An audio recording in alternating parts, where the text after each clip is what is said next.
عليكم ورحمة الله وبركاته. وعليكم السلام ورحمة الله وبركاته. الحمد لله الذي أنزل آيات بينات وكتابا مبينا تبيانا وتفصيلا لكل شيء وهدى وبشرى للمسلمين. اللهم صل وسلم وبارك على نبينا محمد وعلى آله وصحبه أجمعين. أهلا وسهلا ومرحبا بكم إلى لقائنا الجديد من لقاءات فهم القرآن على أيسر الكريم. وما زلنا نتدبر عن آيات سورة البقرة، ووقفنا عند قوله تعالى: ومنهم من يقول ربنا آتنا في الدنيا حسنة وفي الآخرة حسنة وقنا عذاب النار أولئك لهم نصيب مما كسبوا والله سريع الحساب.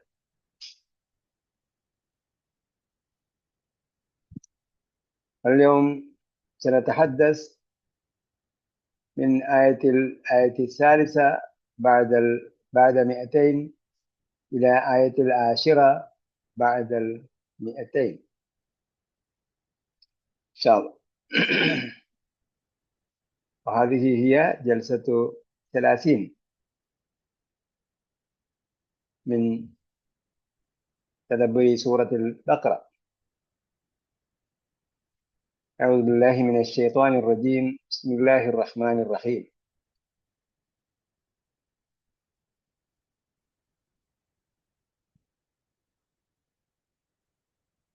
واذكروا الله في أيام معدودات فمن تعجل في يومين فلا إثم عليه ومن تأخر فلا إثم عليه لمن اتقى واتقوا الله واعلموا أنكم إليه تحشرون.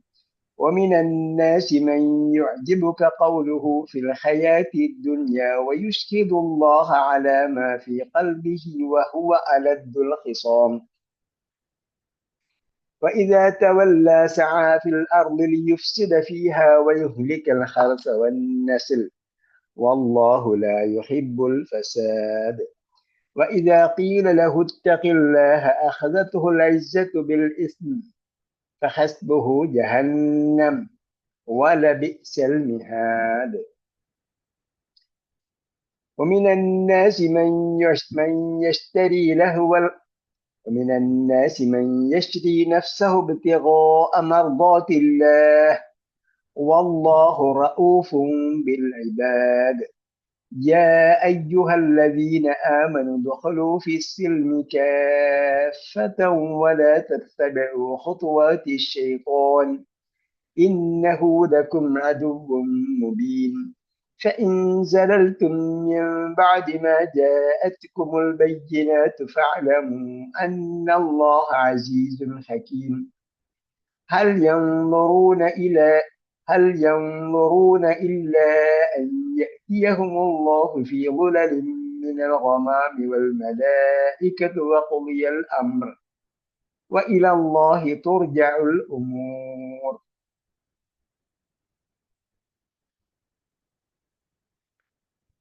اذكروا الله في أيام معدودات. ما معنى معدودات؟ ما هي الماضي الأول وزن؟ عدد. ليس عدد، عد. مكتوب في الشاشة. شاشة يعني شاشة എന്ന് പറഞ്ഞ സ്ക്രീനിൽ എഴുതിയിട്ടുണ്ട്. അദ്ദ യഅദ്ദു. അപ്പോൾ അതിന്റെ കർത്താവാണ് ആദ്ദുൻ. അതിന്റെ കർമ്മത്തിന്റെ രൂപം ഇസ്മുൽ മഫ്ഊൽ, ഇസ്മുൽ ഫാഇൽ ആദ്ദുൻ, ഇസ്മുൽ മഫ്ഊൽ മഅദൂദുൻ.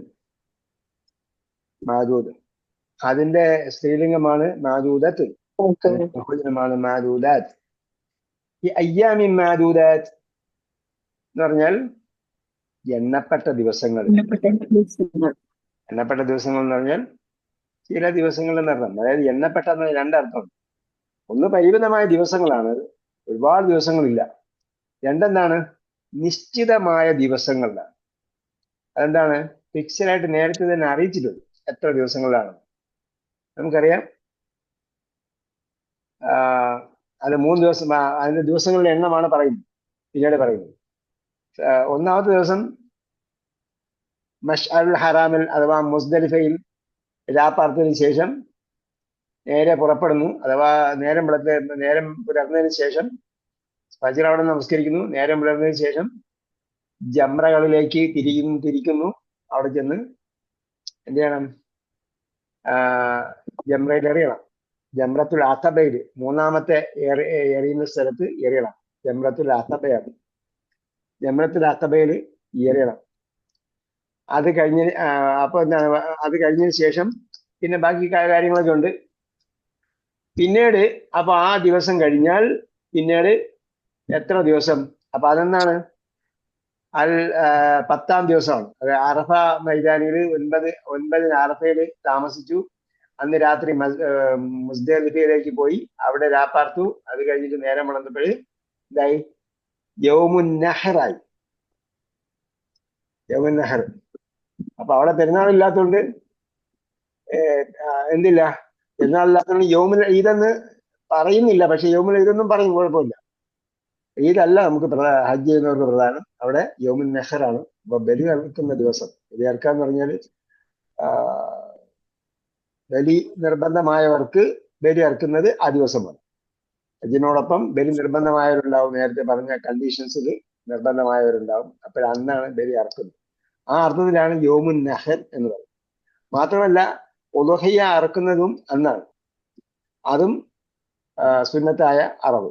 അതും എന്താണ്, അന്ന് മുതലാണ് അത് തുടങ്ങുന്നത്.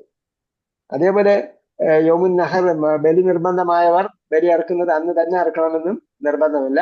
ബലി അള്ളഹ എന്താണ് ഉളുഹിയ്യത്ത് അറുക്കുന്നത് പോലെ തന്നെ 13 അസർ വരെ അതിന് സമയമുണ്ട്. അപ്പോൾ എന്ത് ചെയ്യുന്നു, ആ ദിവസങ്ങൾ ഏതൊക്കെയാണ് എന്നാണ് പറയുന്നത്. അപ്പോൾ 1-ാം ദിവസം എന്ന് പറയുന്നത് യൗമുൻ നഹറാണ്, ഒന്നാമത്തെ ഏർ നടക്കുന്ന ദിവസം.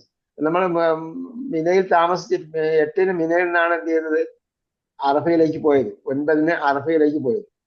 9-ന് അറഫയിലേക്ക് പോയി, പിന്നീട് തിരിച്ചു വരുമ്പോഴേക്കും 10-ആയി. അപ്പൊ അത് കഴിഞ്ഞിട്ടുള്ള ദിവസമാണ് പിന്നീട് ഫമൻ തഅജ്ജല ഫീ യൗമൈനി, ഏതെങ്കിലും ഒരാള് തഅജ്ജല എന്ന് പറഞ്ഞാൽ ധൃതി കാണിച്ചു. അപ്പൊ നമ്മള് കമ്മ്യൂണിക്കേറ്റീവ് അറബിക്ക് പഠിച്ചിട്ടുണ്ട്. അജലത്തിൽ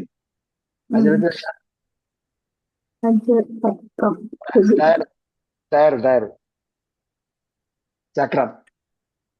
അപ്പൊ വേഗത കൊടുക്കുന്ന ആളാണ്. വേഗത്തിൽ പോകുമ്പോൾ അത് വേഗത്തിൽ കറങ്ങും. അതാണ് അജലത്ത്. അജല ധൃതി കൂട്ടി. അതേപോലെ ആജിൽ എന്ന് പറഞ്ഞാൽ വേഗത്തിലുള്ളത്. ആജിൽ വേഗത്തിൽ പോകുന്നവൻ. അപ്പം ഞങ്ങൾക്ക് പ്രാർത്ഥിക്കുന്ന പ്രാർത്ഥനകളുടെ ഉത്തരം തരണമെന്ന് പറയാം. ആജിലൻ എന്ന് പറയും, വേഗത്തിൽ തന്നെ തരണേ. ഗൈറ ആജിൽ എന്ന് പറഞ്ഞാൽ, അജൽ എന്ന് പറഞ്ഞാൽ അവധി, അജൽ അവധി. അപ്പൊ ഗൈറ ആജിൽ എന്ന് പറഞ്ഞാൽ അവധി വെക്കാതെ. അപ്പൊ എന്ത് ചെയ്യും, ശത്രുക്കളെ നശിപ്പിക്കണമെന്ന് പറയും. മുസ്ലിങ്ങളെ അറുകൊല ചെയ്തുകൊണ്ടിരിക്കുന്ന, അവരോട് ശത്രുതാ മനോഭാവം നടിക്കുന്നവരെ അറുകൊല ചെയ്യണവരെ പരാജയപ്പെടുത്തണമെന്ന് പറയും. അപ്പൊ എന്നിട്ട് എന്ത് പറയും, ആജിലൻ, വേഗത്തിൽ തന്നെ. ഗൈറ ആജിൽ, അവധി വെക്കാതെ.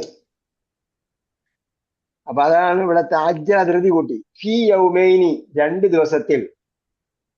2 ദിവസത്തിൽ ധൃതി കാണിച്ചാൽ ഫലാ ഇസ്മ അലൈഹി, അവന്റെ മേൽ കുറ്റമില്ല എന്ന് പറഞ്ഞാൽ 2 ദിവസം എറിഞ്ഞ്, അതായത് യൗമുൻ നഹറിൽ ഒരെറി എറിയുന്നു, ഒരു ജംറയിൽ എറിയുന്നു, 7 കല്ലുകൾ അവിടെ എറിയുന്നു. 2-ാമത്തെ ദിവസം അത് കഴിഞ്ഞിട്ട് പിന്നെയാണ് 2ആണോ 3ആണോ എന്നുള്ളത് നോക്കുന്നത്. അപ്പോ 11-ന് എറിയുന്നു. 11-ന് ജംറത്തുൽ ഊലയിലും എറിയണം, ജംറത്തുൽ ഉസ്തയിലും എറിയണം, ജംറത്തുൽ അഖബയിലും എറിയണം. 3 സ്ഥലങ്ങളിലും എറിയണം 11-ന്. അത് ലോഹറിന് ശേഷമാണ് എറിയേണ്ടത്. മറ്റേന്താണ് രാവിലെ തന്നെ വന്ന ഉടനെ എറിയുക. നേരെ ഫജ്ർ കഴിഞ്ഞ് നേരം വെളുത്തപ്പോൾ അവിടെ നിന്ന് മുസ്ദലിഫയിൽ നിന്ന് പുറപ്പെട്ടു നേരെ വന്നിട്ട് ജംറത്തുൽ അഖബയിൽ വന്നു എറിയുന്നു. അത് കഴിഞ്ഞിട്ട് പിന്നീട് എന്താണ് മുടി മുറിക്കലും പിന്നെ അറവും മുടി മുറിക്കലും അതേപോലെ തവാഫുൽ ഇഫാദയും അതുപോലുള്ള കാര്യങ്ങളൊക്കെ ഉണ്ട്. അപ്പൊ അതുകൊണ്ട് അന്നത്തെ ദിവസം രാവിലെയാണ് എറിയുന്നത്. 11-നും 12-നും ബാദ ലുഹർ ആണ്. ബാദ ലുഹർ എന്ന് പറഞ്ഞാൽ ലുഹറിന്റെ സമയം കഴിഞ്ഞിട്ടാണ്. സൂര്യൻ മധ്യാഹ്നത്തിൽ നിന്നും തെറ്റിയതിന് ശേഷമാണ് 11-നും 12-നും 13-നും എറിയേണ്ടത്. അപ്പൊ ഫമൻ തഅജ്ജല ഫീ യൗമൈനി, ആരെങ്കിലും 2 ദിവസത്തിൽ ധൃതി കാണിച്ചാൽ എന്ന് പറഞ്ഞാൽ 11-നും 12-നും എറിഞ്ഞിട്ട് ആരെങ്കിലും മടങ്ങിപ്പോയാൽ ഫലാ ഇസ്മ അലൈഹി, അവന്റെ മേൽ കുറ്റമില്ല. പക്ഷെ ഒരു കണ്ടീഷൻ ഉണ്ട്, അത് സുന്നത്തിൽ പറയുന്നുണ്ട്. 2 ദിവസം കഴിഞ്ഞിട്ട് പോകുന്നയാൾ എന്ത് ചെയ്യണം? മഗ്‌രിബിന് മുമ്പ് അവിടെ നിന്ന് സ്ഥലം വിട്ടിരിക്കണം. മഗ്‌രിബിന് മുമ്പ് അവിടെ നിന്ന് സ്ഥലം വിട്ടു. മഗ്‌രിബ് ആയാൽ പിന്നെന്തായി? രാപ്പാർക്കിയുടെ സമയമായി. പിന്നെ മിനയിൽ തങ്ങിയിട്ട് അടുത്ത ദിവസം എറിഞ്ഞിട്ട് പോകാം. അപ്പൊ അങ്ങനെ ഫമൻ തഅജ്ജല ഫീ യൗമൈനി, 2 ദിവസം 11-നും 12-നും എറിഞ്ഞതിന് ശേഷം മടങ്ങി പോകാൻ വേണ്ടി ധൃതി കാണിച്ചാൽ ലാ ഇസ്മ അലൈഹി, നോ പ്രോബ്ലം. വമൻ തഅഖറ, ഒരാള് അടുത്ത ദിവസത്തേക്ക് കൂടി തഅഖറ എന്തായി? പിന്തിച്ചു, നീട്ടിച്ചു, തഅഖറ വൈകിപ്പിച്ചു. ലിമാ ഖദ്ദംതു വമാ അഖർതു എന്നാണ് അവിടെ പറഞ്ഞത്. അഖറയാണ്. പിന്തിച്ചു, തഅഖറ എന്ന് പറഞ്ഞപ്പോ എന്താണ്? പിന്തിച്ചു. തഅജ്ജല എന്ന് പറഞ്ഞപ്പോ എന്താ പറഞ്ഞത്? ധൃതി കൂട്ടി. ധൃതി കൂട്ടി എന്ന് പറഞ്ഞാൽ വേറൊരാൾ ധൃതി കൂട്ടി തന്നെയാണോ നമ്മൾ ധൃതി കൂട്ടിയെന്നാ പറഞ്ഞത്? നമ്മള് ധൃതി. അപ്പൊ തഅഖറ എന്ന് പറഞ്ഞപ്പോ പിന്തിച്ചു. നമ്മള് പിന്തിച്ചു. നമ്മൾ പിന്തിച്ചു എന്ന് പറഞ്ഞാൽ വേറൊന്നിനെ പിന്തിച്ചു എന്നല്ലേ വരുന്നത്? തഅഖറ, പിന്തി നിന്നു. അല്ലാഹുമ്മ ഗ്ഫിർലി മാ ഖദ്ദംതു, ഞാൻ മുന്തിച്ചതിനെ നീ എനിക്ക് പുറത്തു തരണമേ. പിന്നെന്താ? അമ തഅഖർതു എന്നാ പറയുന്നത്. അമ അഖർതു, ഞാൻ പിന്തിച്ചു. അപ്പം പിന്തിച്ചു എന്നുള്ളതിന്റെ വാക്കെന്താ? അഖറയാണ്, തഅഖറയല്ല. അഖറ പിന്തിപ്പിച്ചു. തഅഖറ എന്ന് പറഞ്ഞാൽ പിന്തി നിന്നു. അല്ല, എഴുതുന്നതിന് തെറ്റിപ്പോയിട്ടുണ്ടോ? എഴുതുന്നത് എന്താ?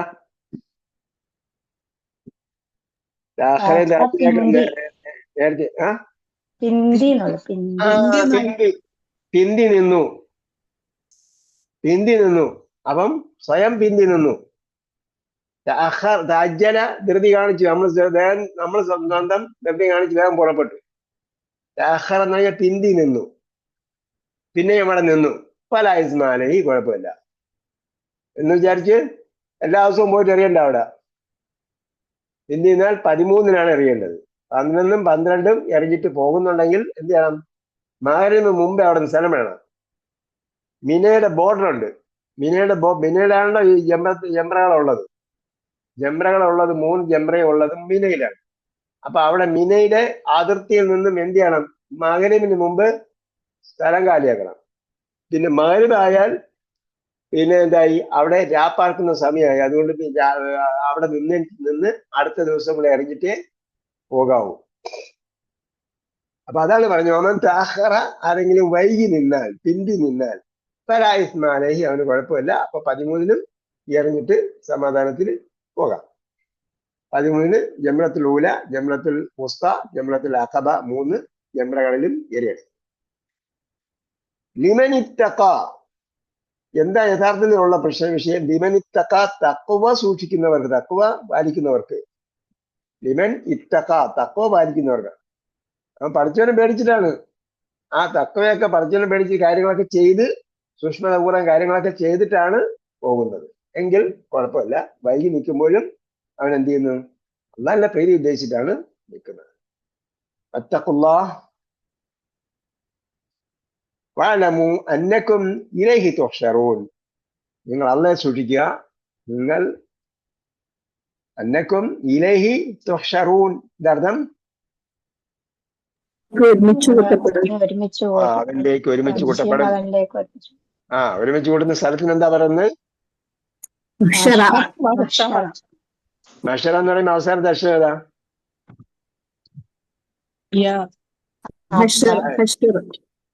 മഹിഷർ ആണ്. മഹിഷറ അല്ല, മഹിഷർ. കേട്ടാ, ഹഷറ ഒരുമിച്ച് കൂടി, ഹഷറ ഒരുമിച്ച് കൂട്ടി, മഹ്ഷർ ഒരുമിച്ച് കൂടുന്ന സ്ഥലം. സജദ സുജൂദ് ചെയ്തു, മസ്ജിദ് ചെയ്യുന്ന സ്ഥലം. മഹ്ഷറാമിതെന്നൊക്കെ പറയുമ്പോഴത്തേക്കും ഇങ്ങനെ കുറെ നീട്ടി പറഞ്ഞില്ലല്ലേ, വാതിന് കുറെ സമയം നീണ്ടു പോകുള്ളൂ. അതുകൊണ്ടാണ് മഹ്ഷർ. ഹാജർ എന്ന് പറയുന്ന പോലെ. ഇബ്രാഹിം നബി അലൈഹി സ്വലാമയുടെ ഭാര്യയുടെ പേരെന്താ?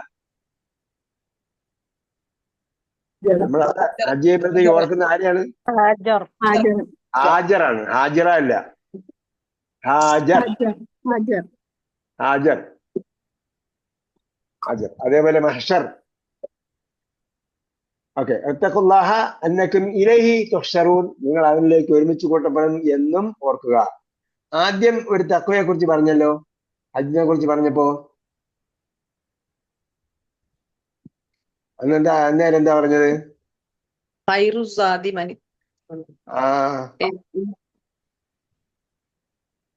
തഖ്വയാണ് ഏറ്റവും ഉത്തമമായ ആദ്യം പറഞ്ഞത്. ആദ്യം ഹജ്ജ് പറഞ്ഞിടത്ത് എന്ത് പറഞ്ഞു?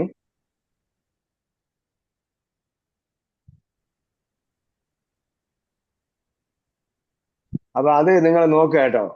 ഓരോന്നിന്റെ അവസാനം എന്താ പറഞ്ഞത്? ഇത്തഖുല്ലാഹ വഅലമു അന്നല്ലാഹ ശദീദുൽ ഇഖാബ് എന്ന് പറഞ്ഞു. അതിനെന്തെന്ന് പറഞ്ഞു? ഇത്തഖുല്ലാഹ വഅലമു അന്നല്ലാഹ മഅൽ മുത്തഖീൻ എന്ന് പറഞ്ഞു.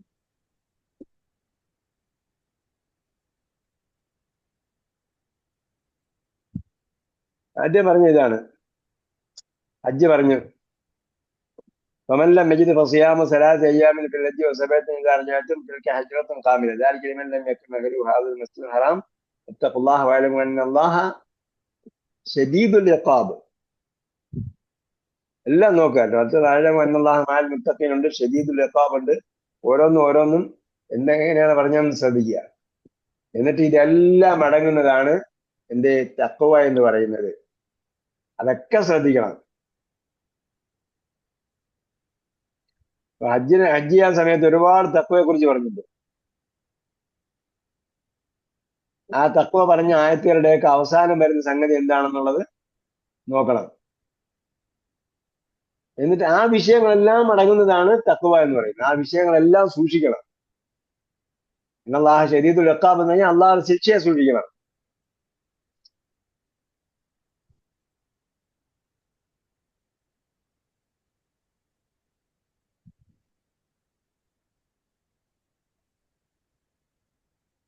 അപ്പൊ വഅലമു അന്നക്കും ഇലൈഹി തുഹ്ശറൂൻ വമിനൻ നാസി മൻ യുഅ്ജിബുക ഖൗലുഹു. അത് ശ്രദ്ധിക്കണം.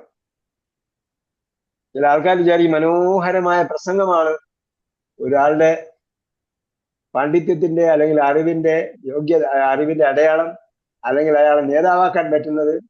മനോഹരമായ സംഭാഷണം നടത്തുന്നയാളാണ്, നല്ല പ്രഭാഷകനാണ്, നല്ല വാചാലതയുള്ള ആളാണ്, നല്ല പ്രസംഗം, നല്ല ഖുത്ബ എന്ന ഒരാളെ ഖത്തീബാക്കണമെന്ന് കരുതിയാണ് നല്ല അടിപൊളി പ്രസംഗമായിരുന്നു. അപ്പൊ പരിസര പ്രദേശങ്ങളിലെ എല്ലാ ആൾക്കാരും അവിടെ വരും അവിടെ പ്രസംഗം കേൾക്കാൻ. ഇവിടെ എന്താ പറയുന്നത്? മിനന്നാസി, ജനങ്ങൾ ചില ആൾക്കാരുണ്ട്. ജനങ്ങളിലുണ്ട്. മിനന്നാസി, ജനങ്ങളിലുണ്ട്. മാൻ, ഒരുവൻ എന്ന് പറഞ്ഞാൽ ചില ആൾക്കാരുണ്ട്. യുഅ്ജിബുക, അഅ്ജബ എന്താണ്? അഅ്ജബ ആശ്ചര്യപ്പെടുത്തി. അജബ് ആശ്ചര്യം. അഅ്ജബക യുഅ്ജിബുക, നിന്നെ ആശ്ചര്യപ്പെടുത്തും. നിന്നെ ആശ്ചര്യപ്പെടുത്തുന്നത് എന്താണ്? യുഅ്ജിബുവിന്റെ കർത്താവ് ഏതാ? ഖൗലുഹു, അവന്റെ വാക്ക്. അവന്റെ വാക്ക് നിന്നെ ആശ്ചര്യപ്പെടുത്തും. ഭയങ്കര അടിപൊളി പ്രസംഗമായിരിക്കും. അതേപോലെ വാചാലതയിൽ വീണുപോകും. മനോഹരമായ വാഗ്ദാനങ്ങൾ നൽകും. നല്ല പഞ്ചാര വാക്കുകൾ ഉണ്ടാവും. എന്താ പറയാ? തള്ളം. എന്തൊക്കെ പറയും. ഭയങ്കര തള്ളായിരിക്കും. ഖൗലുഹു എവിടെ? ഫിൽ ഹയാത്തി ദുനിയ, ഈ ലോകത്ത്. വയുഷ്ഹിദുല്ലാഹ, യുഷ്ഹിദുവിന്റെ അർത്ഥം എന്താ? സാക്ഷിയാക്കുന്നു. സാക്ഷിയാക്കി. ഷഹീദ സാക്ഷ്യം വഹിച്ചു, അഷ്ഹദ സാക്ഷിയാക്കി. ഷഹീദ സാക്ഷ്യം വഹിച്ചു, അഷ്ഹദ സാക്ഷിയാക്കി. വയുഷ്ഹിദുല്ലാഹ, അള്ളയെ സാക്ഷിയാക്കും. അലാമ ഫി ഖൽബിഹി, അവന്റെ ഹൃദയത്തിൽ ഉള്ള കാര്യത്തെ കുറിച്ച്. അള്ളാഹ്ക്കറിയാം ഞാൻ പറഞ്ഞത് ശരിയാണെന്ന്, വല്ലാഹി ഞാൻ ചെയ്യും എന്ന് പറയും. അപ്പോ അള്ളയെ കൊണ്ട് സത്യം ചെയ്തുകൊണ്ട് അവൻ പറയും, എന്റെ മനസ്സിൽ ഞാൻ നന്മ മാത്രമേ ഉദ്ദേശിച്ചിട്ടുള്ളൂ എന്നൊക്കെ പറയും. വഹുവ അലദ്ദുൽ ഹിസാബ്. അലദ് എന്താ?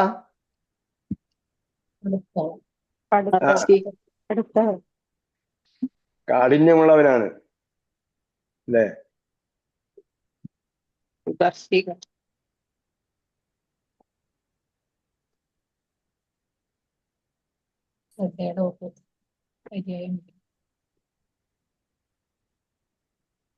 ഹിസാം എന്താ? താർക്കികൻ, തർക്കം. തർക്കം. ആ, അവൻ കഠിന തർക്കത്തിൽ ഭയങ്കര കാഠിന്യമുള്ളവനായി എന്ന് പറഞ്ഞാൽ തർക്കിച്ച് ന്യായീകരിക്കാൻ പറ്റുന്ന ആളായിരിക്കും. തർക്കിച്ച് ന്യായീകരിക്കാൻ പറ്റുന്ന ആളായിരിക്കും. ഭയങ്കര വാചാലതയായിരിക്കും. അള്ളാഹെ കൊണ്ട് സത്യം ചെയ്തായിരിക്കും സംസാരിക്കുക. അള്ളാഹെ സാക്ഷിയാക്കും എന്ന് പറഞ്ഞാൽ അള്ളാഹെ കൊണ്ട് സത്യം ചെയ്തിട്ടായിരിക്കും പറയുക. ഞാൻ നന്മ മാത്രമേ ഉദ്ദേശിച്ചിട്ടുള്ളൂ പറയും. അങ്ങനെയുള്ള ചില ആൾക്കാരുണ്ട്. തർക്കത്തിൽ ഭയങ്കര വിദഗ്ധനായിരിക്കും അയാൾ. വൈദാത്തവല്ല, അങ്ങനെ ഇലക്ഷൻ വരുമ്പോൾ മോഹനമായ വാഗ്ദാനങ്ങളൊക്കെ നൽകി അവനെ തിരഞ്ഞെടുത്തു. തിരഞ്ഞെടുപ്പ് എന്തായി? തവല്ല. തവല്ലക്ക് എന്താ രണ്ടർത്ഥം പഠിച്ചു നമ്മള്? തിരിഞ്ഞു. പിന്നെ ഒന്ന് ആത്മമിത്രമാക്കി. തവല്ല ഏറ്റെടുത്തു. എന്താ ഏറ്റെടുത്തു? അധികാരം ഏറ്റെടുത്തു. തവല്ല പിന്തിരിഞ്ഞു, അല്ലെങ്കിൽ അധികാരം ഏറ്റെടുത്തു. അപ്പം ഒന്നാമത്തെ അർത്ഥത്തില് അവൻ തവല്ല പിന്തിരിഞ്ഞു എന്ന് പറഞ്ഞാൽ അവന് പറഞ്ഞിട്ടൊക്കെ പോയി കഴിഞ്ഞാൽ തവല്ല ഫിൽ അർളി, ഭൂമിയിൽ എന്ത് ചെയ്യും? പരിശ്രമിക്കും. തീവ്ര പരിശ്രമം നടത്തും. എന്തിന്? ലിയുഫ്സിദ ഫീഹ, അതിൽ കുഴപ്പമുണ്ടാക്കാൻ. വയുഹ്ലിക്കൽ ഹർസ, കൃഷികൾ മുഴുവൻ നശിപ്പിച്ചു കളയും. അഹലക്ക യുഹ്ലിക്കു അൽ ഹർസ്, കൃഷി. എല്ലാ എസ്റ്റേറ്റും വെട്ടിനിരത്തും. എല്ലാ നെൽപ്പാടങ്ങളും തണ്ണീർത്തടങ്ങളും നികത്തും. വൻ നസിൽ എന്താ? സന്തതികളെ, കുഞ്ഞു കുട്ടികളെ, ജനിക്കുന്ന കുട്ടികളെ ഗർഭത്തിൽ വെച്ച് തന്നെ എന്ത് ചെയ്യും? ജനിക്കാൻ പോകുന്ന കുട്ടികളെ ഗർഭത്തിൽ ധരിച്ച് തന്നെ തട്ടുകളാണ്. കുത്തിയെടുത്ത് ഗർഭിണികളെ വയറ് കുന്തത്തിൽ കുത്തിയെടുത്ത് എന്ത് ചെയ്യും? ഉയർത്തി കൊല്ലും. അല്ലെങ്കിൽ ബൊമ്പാർട്ട്മെന്റ് നടത്തും. ബൊമ്പാർട്ട്മെന്റ് എന്ന് കേട്ടിട്ടുണ്ടോ?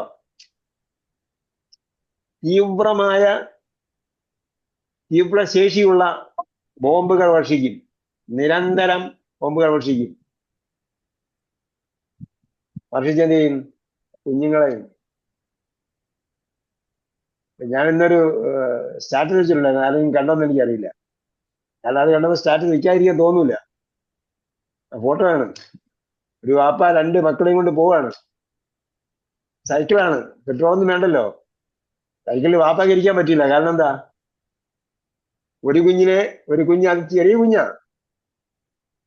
കുഞ്ഞ് ബാക്കിലെ സീറ്റിൽ ഇരിക്കുകയാണ്. സൈക്കിളിന്റെ ബാക്കിലെ സീറ്റിൽ ഇരുന്നിട്ട് എന്ത് ചെയ്യാ? അത് ക്ഷീണം കൊണ്ട് ഉറങ്ങിപ്പോയതാ. സുഖമായിട്ട് ഉറങ്ങുന്നതല്ല, നമുക്ക് കണ്ടാ അറിയാം. ക്ഷീണം കൊണ്ട് ഉറങ്ങിപ്പോവുക. അപ്പൊ എന്ത് ചെയ്യാ? വാപ്പ ഇരിക്കേണ്ട സീറ്റിലാണ് അത് കിടക്കുന്നത്. പിന്നെ അതിനേക്കാളും ചെറിയൊരു കുഞ്ഞ് എങ്ങനെയെങ്കിലും അതിന്റെ മുമ്പിൽ ഒരു ലിവർ ഉണ്ടല്ലോ, എന്തായാലും പറയാ, അതില് കമ്പിയിൽ സീറ്റിന്റെയും ഹാൻഡിലിന്റെ ഇടയിലുള്ള കമ്പിയിൽ എന്ത് ചെയ്യുക, അതിലിങ്ങനെ അള്ളി പിടിച്ച് കിടക്കുകയാണ്, അതും ഉറങ്ങുകയാണ്. അങ്ങനെയുള്ള കുഞ്ഞുങ്ങളെല്ലാം എന്ത് ചെയ്യാണ്, നശിപ്പിക്കുകയാണ്. ജുഹലിക്കൽ ഹാർസ വന്നാസിൽ. അപ്പൊ ഖുർആൻ വായിക്കണം, വായിച്ചിട്ട് ആനുകാലികമായി ചിന്തിക്കണം. അതാണ് ഖുർആൻ തദബ്ബർ എന്ന് പറയുന്നത്. അതാണ് തദബ്ബർ. ഖുർആൻ വായിച്ചിട്ട് അതിന്റെ സബബ് നുസൂൽ എന്താണെന്ന് ചോദിക്കും ചില ആൾക്കാർ. ഇപ്പോഴും നമ്മളെ കമന്റ് സബബ് നുസൂൽ എന്താ പഠിപ്പിക്കാൻ തന്നെ. സബബ് നുസൂൽ ഹിസ്റ്ററിയിൽ എഴുതി വെച്ചിട്ടുണ്ടാവും, നമ്മൾ പറയേണ്ട കാര്യമില്ല. അത് നിങ്ങൾ തഫ്സീറിൽ എഴുതി വെച്ചിട്ടുണ്ടാവും സബബ് നുസൂൽ. തദബ്ബർ എന്നുള്ള ആ സബബ് നുസൂൽ മാത്രമല്ല, അതായത് ഖുർആൻ പഠിതാവിന്റെ ലക്ഷണങ്ങളിൽ ഒന്ന്, അതായത് ഒരു ഖുർആൻ പഠിക്കുന്ന ഒരു സ്റ്റുഡന്റിന്റെ എന്ന് പറഞ്ഞാൽ ഒരു ഖുർആൻ വായിക്കുന്ന വായനക്കാരന്റെ ഒരു യോഗ്യത എന്താ, അത് ചരിത്രത്തിൽ പരിമിതമാക്കാതെ ആനുകാലിക വിഷയങ്ങളിൽ ബാധകമാക്കിക്കൊണ്ട് ചിന്തിക്കുക എന്നതാണ്. ഇത് തഫ്സീറിൽ എഴുതി വെച്ചിട്ടുണ്ട്, ഞാൻ പറയുന്നതല്ല. ഖുർആൻ പഠിതാവിന്റെ ഒരു യോഗ്യത എന്ന് പറയുന്നത് അത് ചരിത്രത്തിൽ ആക്കാതെ ആനുകാലിക സംഭവങ്ങളുമായി ബന്ധപ്പെടുത്തി മനസ്സിലാക്കുക. അതാണ് തദബ്ബർ എന്ന് പറയുന്നത്. അപ്പൊ നമ്മള് എന്ത് പറഞ്ഞു, തവല്ല എന്ന് ഞാൻ പറഞ്ഞിട്ട് തിരിഞ്ഞു പോയാൽ രണ്ടാമത്തെ കാര്യം എന്താ, തവല്ല അധികാരം ഏറ്റെടുത്തു. തവല്ല, അങ്ങനെ അയാള് മോഹന വാഗ്ദാനങ്ങളൊക്കെ ചെയ്തു, എല്ലാം ജയിപ്പിച്ചാൽ ഞാനിത് അത് ചെയ്യും, ഇത് ചെയ്യും, പാലിന്റെ അരിവെടുക്കും, തേനിന്റെ അരിവെടുക്കും എന്നൊക്കെ പറയും. റൊട്ടി കപ്പട മക്കാൻ ആര് പറഞ്ഞതാ?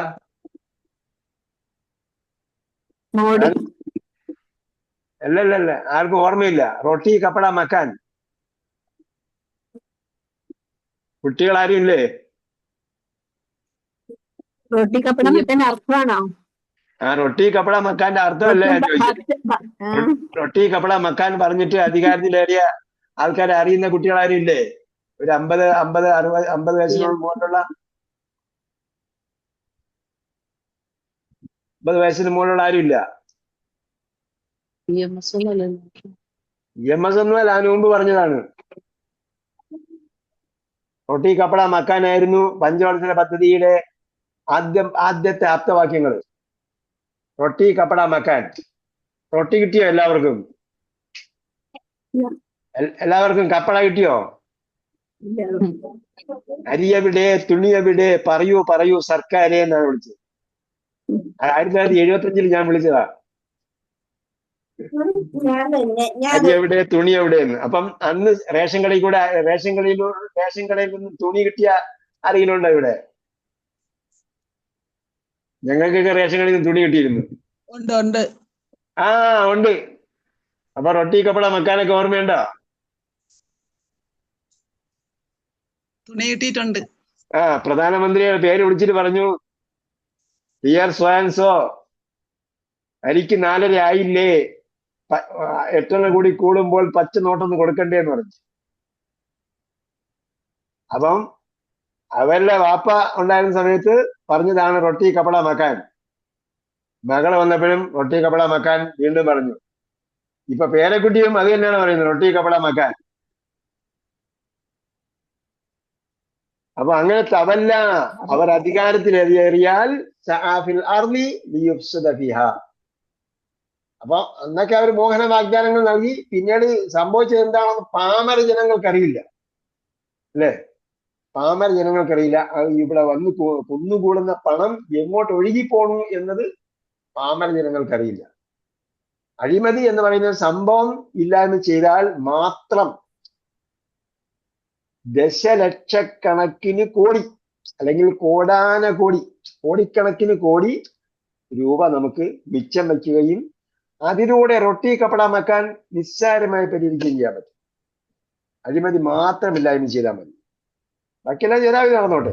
അഴിമതി എന്ന സംഭവം മാത്രമില്ലായ്മ, അതുപോലെ.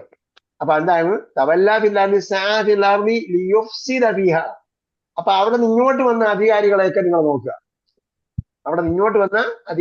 നോക്കുക, എന്നിട്ട് മനസ്സിലാവും ലിയുഫ്സിദ ഫിഹ, ഞാൻ അത് തരും ഇത് തരും, ഇന്ന ക്ഷേമം ഉണ്ടാക്കും, ന്യൂനപക്ഷ ക്ഷേമം ഉണ്ടാക്കും, അല്ലാതെ പിന്നോക്കക്കാർക്ക് ക്ഷേമം ഉണ്ടാക്കും, വീട് കൊടുക്കും, താമസ സ്ഥലം കൊടുക്കും എന്നൊക്കെ പറഞ്ഞു. പിന്നീട് എന്താ ചെയ്യുന്നത്? സഅ ഫിൽ അർദി ലിയുഫ്സിദ ഫീഹാ, ഭൂമിയിൽ കുഴപ്പമുണ്ടാക്കാൻ. അത് ഇവിടെ മാത്രമല്ല, അടുത്ത പ്രദേശങ്ങളിലും നോക്കുക, ലോകമൊട്ടാകെ നടക്കുന്നത് അത് തന്നെയാണ്. ഈ യുഹ്ലിക്കൽ, നമ്മളെ കുഞ്ഞുങ്ങളെ കൊന്നുകൊണ്ടിരിക്കുന്നവരും പറയുന്നത് അത് തന്നെയാണ്. നമ്മളെന്തിനു വേണ്ടിയാണ്? നമ്മൾ നല്ലതിന് വേണ്ടിയാണ് ചെയ്യുന്നത്, അല്ലെ? ഞങ്ങൾ ലോകത്തിന്റെ നന്മയ്ക്ക് വേണ്ടിയാണ് ചെയ്യുന്നത് പറയും. UN UN രക്ഷാസമിതി പ്രമേയം പാസ്സാക്കുകയും അപ്പോൾ തന്നെ പ്രമേയം പാസ്സാക്കുന്നതിന് മുമ്പ് തന്നെ അറ്റാക്ക് ചെയ്യുകയും ചെയ്തിട്ടുണ്ട്. ഏതെങ്കിലും എന്തോ ചില നിസ്സാര കുറ്റങ്ങൾ ചെയ്ത, ഇപ്പോഴത്തെ വെച്ച് നോക്കുമ്പോൾ നിസ്സാര കുറ്റങ്ങൾ ചെയ്ത, ചില വികൃതിത്തരങ്ങൾ ചെയ്ത ഭരണാധികാരികൾക്കെതിരെ എന്ത് ചെയ്തിട്ടുണ്ട്? അലൈഡ് ഫോഴ്സ് ആണ്, ഐക്യ സംഘമാണ്. ഇപ്പൊ ഇത്രയും കുഴപ്പമുണ്ടാക്കിയിട്ട് ഒരു എന്താ പറയാ, ഒരു നാട് ഒന്നാകെ നശിപ്പിച്ച് ചെയ്തു, മുഴുവൻ നശിപ്പിച്ച്, അത് ഇനി വർഷങ്ങളോളം എടുത്താൽ പോലും അതിന്റെ മണ്ണിന്റെ ഗുണം പോലും ചെയ്യാൻ പറ്റില്ല, മാറ്റിയെടുക്കാൻ പറ്റില്ല. അത്രയും നശിപ്പിച്ചതിന് ശേഷവും പിന്നെ UN പറയാണ് ഇതെല്ലാം തെറ്റാണ്, ഇതെല്ലാം തെറ്റാണ്, ഇതെല്ലാം തെറ്റാണെന്ന് പറയാം. അവരടക്കം ചെയ്യുന്നത് എന്താണ്? തവല്ല സാഫിൽ ആർമി, അവരടക്കം ചെയ്യുന്നത് കുഴപ്പമുണ്ടാക്കുന്നതിനാണ്. വയുഹിലിക്കൽ ഹർസ, അത് ചെയ്യുന്നത് എന്താണ്? മുഴുവൻ കൃഷിത്തോട്ടങ്ങളും, ഏതെങ്കിലും ഒരു ഈത്തപ്പന ഉണ്ടോ അവിടെ ബാക്കി? ഏതെങ്കിലും ഒരു ഒലിവുണ്ടോ ബാക്കി? ഒരു ഒലിവുകളും ബാക്കിയില്ല, ഒരു ഈത്തപ്പനകളും ബാക്കിയില്ല. യുഹ്ലിക്കൽ ഹർസ വന്നസിൽ, ഒരൊറ്റ കുഞ്ഞുങ്ങളും ബാക്കിയില്ല. 65,000 കഴിഞ്ഞു ഇപ്പോ. അതിൽ മെജോറിറ്റി എന്താണ്? ഭൂരിപക്ഷവും എന്താണ്? കുഞ്ഞുങ്ങളും സ്ത്രീകളുമാണ്. അതാണ് നസിൽ എന്ന് പറയുന്നത്, സന്തതി പരമ്പരയെ. വല്ലാഹു ലാ യുഹിബ്ബുൽ ഫസാദ്, അള്ളാഹ് കുഴപ്പത്തെ ഇഷ്ടപ്പെടുകയില്ല. നീ അള്ളയെ സൂക്ഷിക്കൂ എന്ന് അവനോട് പറയപ്പെട്ടാൽ അതെന്താണ്? അല്ലെ, അവരെ സൈന്യത്തോടൊക്കെ സംസാരിക്കുന്നതിന്റെ ആ ഒരു ഇത് നോക്കിയേ. അവൻ ഭയങ്കര പ്രതാപിയായിട്ടും, അതേപോലെ ഇജ്ജത്ത് എന്താ? പ്രതാപം. അവന്റെ പ്രതാപം എന്ത് ചെയ്യും? ഹദത്തുഹു, അവനെ പിടികൂടും. അൽ ഇജ്ജത്തു ബിൽ ഇസ്ം, പാപം കൊണ്ട്. ഫഹസ്ബുഹു ജഹന്നം. എന്താ പറഞ്ഞത്? ജഹന്നം. അവൻ എന്താ പറഞ്ഞത്? ഗസയിൽ നരകം തുറക്കും, അല്ലേ? ഗസയിൽ നരകം തുറക്കും. പറഞ്ഞു, ആര് ചോദിക്കേ? അയാളോട് പറയുന്നത് ഫഹസ്ബുഹു ജഹന്നം, the hellfire is sufficient for him. വലബിഅ്സൽ മിഹാദ്, അത് എത്ര മോശമായ മിഹാദ്, ഇരുപ്പ്, താമസ സ്ഥലം. സുഖമായി ഉറങ്ങേണ്ട താമസ സ്ഥലം മിഹാദ്, അവിടെ സുഖമായി ഉറങ്ങുന്ന താമസ സ്ഥലം എത്ര മോശമായ അഭയസങ്കേതം. അവിടെയാണ് അവൻ പോകാൻ പോകുന്നത്. ആരായിരുന്നാലും, ഫാസിസ്റ്റ് ആയിരുന്നാലും, അതേപോലെ സയനിസ്റ്റ് ആയിരുന്നാലും, ആരായിരുന്നാലും, ഹസ്ബുഹു ജഹന്നം വബിഅ്സൽ മിഹാദ്, വലബിഅ്സൽ മിഹാദ്. മിനന്നാസി മൻ യശ്രി നഫ്സഹു. നേരെ മറിച്ച് ചില ആൾക്കാരുണ്ട്, ഇനി അവർ അത്രയും കാര്യങ്ങൾ ചെയ്തിട്ട് അവരുടെ ലക്ഷ്യങ്ങൾ സാക്ഷാത്കരിച്ചോ? അവരുടെ ഒളിത്താവളങ്ങൾ കണ്ടെത്താൻ കഴിഞ്ഞില്ല. അവരെവിടെയാണ് ബന്ദികളെ താമസിപ്പിച്ചിരിക്കുന്നതെന്ന് കണ്ടെത്താൻ കഴിഞ്ഞിട്ടില്ല. അതേപോലെ അവര് സുരക്ഷിതമായ സ്ഥലം എന്ന് കരുതുന്ന സ്ഥലത്ത് സുരക്ഷിതമായി താമസിച്ചിരുന്നവരെയാണ് പോയിട്ട് എന്ത് ചെയ്യുന്നത്? അറ്റാക്ക് ചെയ്ത് കൊന്നിട്ട് ഞങ്ങൾ ഇവരെ നേതാക്കന്മാരെയൊക്കെ കൊന്നിരിക്കുന്നുണ്ട്. അവരുടെ ഒളിത്താവളങ്ങളിൽ പോയി അവരെ ശിക്ഷിക്കൂ. അവരാണല്ലോ നിങ്ങളോട് പ്രതികാരം തീർത്തത്. അവരെ കണ്ടെത്തി അവരെ വകവരുത്താൻ കഴിഞ്ഞോ? അവരെ കണ്ടെത്തി അവരോട് യഥാർത്ഥ ശത്രുവിനോടാണ് എന്ത് ചെയ്യേണ്ടത്? യുദ്ധം ചെയ്യേണ്ടത് ശത്രുവിനോടാണ്, ശത്രുത കാണിക്കുന്നവരോടാണ്. യുദ്ധം ചെയ്യുമ്പോൾ പോലും കുഞ്ഞുങ്ങളെയും സ്ത്രീകളെയും വധിക്കാൻ പാടില്ല. പ്രഖ്യാപിത യുദ്ധമാണെങ്കിൽ പോലും കുഞ്ഞുങ്ങളെയും സ്ത്രീകളെയും വധിക്കാൻ പാടില്ല. കൃഷി നശിപ്പിക്കാൻ പാടില്ല. നമ്മള് ഇതിന്റെ കരാറൊക്കെ ഓസ്ലോ കരാറും അതുപോലെ കുറെ കരാറുകളൊക്കെ ഉണ്ടല്ലോ, യുദ്ധവുമായി ബന്ധപ്പെട്ട കുറെ കരാറുകൾ, അന്താരാഷ്ട്ര കരാറുകളുണ്ട്. ആ കരാറുകളിൽ എഴുതി വെച്ചിരിക്കുന്ന ഏതെങ്കിലും സംഗതി ഇവര് യുദ്ധം ചെയ്തുകൊണ്ടിരിക്കുന്ന സമയത്ത് പാലിക്കുന്നുണ്ടോ? പാലിക്കുന്നില്ല. അതേസമയം നേരെ തിരിച്ച് ഒമിനാസ് ജനങ്ങൾ ചിലരുണ്ട് എന്റെ സ്വന്തത്തിൽ തന്നെ വിൽക്കുന്ന എന്ന് പറഞ്ഞാൽ ജീവൻ മരണ പോരാട്ടം നടത്തുന്നവരുണ്ട്. ജീവൻ മരണ പോരാട്ടം നടത്തുന്നു. അല്ലെങ്കിൽ കൈ മെയ് മറന്നുകൊണ്ട് പ്രവർത്തിക്കുന്നവരുണ്ട്. നഫ്സഹു, കൈ മെയ് മറന്നു, ശരീരത്തെ തന്നെ മറന്നുകൊണ്ട് അവരെന്ത് ചെയ്യുന്നുണ്ട്? പണിയെടുക്കുന്നുണ്ട്. എന്തിനാണ്? മർദാത്തില്ല, അള്ളാന്റെ തൃപ്തി കാക്ഷിച്ചുകൊണ്ട്. ഇതിലൊന്നും പുതിയ വാക്കുകളൊന്നുമില്ല. മർദാത്ത്, മർദാത്ത് എന്ന് പറഞ്ഞാൽ റിളായുടെ മറ്റൊരു വാക്കാണ് മർദാത്ത്. റിള തൃപ്തി, മർദാത്ത് തൃപ്തി. മർദാത്തില്ല, അള്ളാന്റെ തൃപ്തി കാക്ഷിച്ചുകൊണ്ട് സ്വയം തന്നെ ആത്മാഹൂതി ചെയ്തുകൊണ്ട് പണിയെടുക്കുന്നവരുണ്ട്. സ്വയം എന്താ പറയാ, മെഴുകുതിരി സേവനം എന്ന് വേണമെങ്കിൽ പറയാം. മെഴുകുതിരി സേവനം എന്ന് പറഞ്ഞാൽ എന്താ? മെഴുകുതിരി കത്തിത്തീരുകയാണ്, കത്തിത്തീരുകയാണ്. സ്വയം കത്തിത്തീർന്നുകൊണ്ട് മറ്റുള്ളവർക്ക് പ്രകാശം നൽകുകയാണ്. സ്വയം കത്തിത്തീർന്നുകൊണ്ട് മറ്റുള്ളവർക്ക് പ്രകാശം നൽകുന്ന പ്രവർത്തനം ചെയ്യുന്ന ആൾക്കാരുണ്ട്.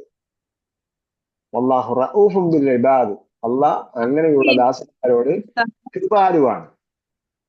മർലാത്ത് എന്നുള്ളത് സ്ത്രീലിംഗ രൂപമാണോ? അതെ, മർദാത്ത് സ്ത്രീലിംഗ ബഹുവചനത്തിന്റെ രൂപമാണുള്ളത്. മർദാത്ത് നിങ്ങൾക്ക് നോട്ടിൽ എന്താ എഴുതി തന്നിരിക്കുന്നത്?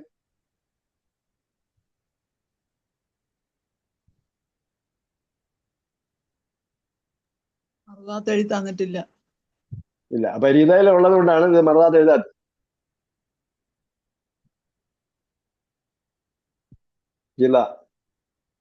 റിദ്വാൻ, അതേപോലെ മർദാത്ത്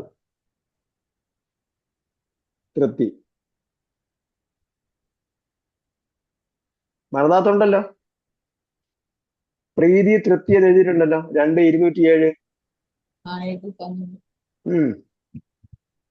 ഷറ യശ്രി എന്ന് പറഞ്ഞാൽ ഷറ